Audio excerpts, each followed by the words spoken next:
In the lupercalia, as you've heard from the previous videos I've done, you had young men running around hitting people with goat-hide thongs. So what was that to do with exactly? A rationale for this is given by Ovid, who wrote that this occurred at a later date than the original festival, or the original part, the whole running around being naked thing. And it occurred when Romulus was king, and at that point in time Rome was undergoing a bit of a crisis in terms of fertility. But luckily Juno, the goddess Juno, spoke from a grove, and through a priest an agreed process or rite was created, and that involved the sacrifice of a goat, and then the goat hide being cut up into thongs, and then women being hit on their back with those thongs, and hey presto, fertility.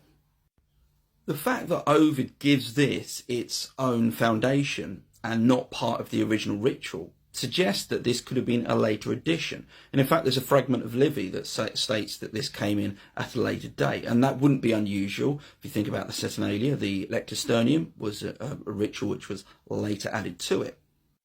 But it's also possible it could have been part of the original ritual.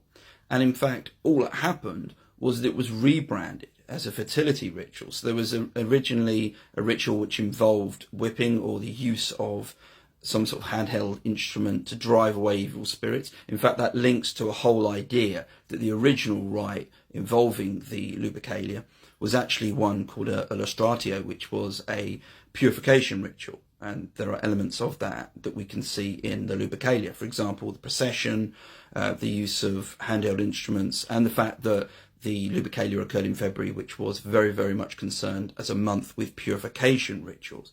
So there's an idea that originally this was part of that original ritual. I'll keep saying original in a minute. And then later it became rebranded as having a fertility element, and that of course then became the dominant thing. For me, the fascinating part, apart from the whole hitting with goat-hide thongs, is just how unsure the later writers were about exactly how this all came about, and their possible inclusion that there may have been two separate rites that were combined, or that one was effectively rebranded and changed. But, that's just me being a bit niche. Perhaps it should be all about the hitting with goat-hide thongs. Don't try that at home, by the way.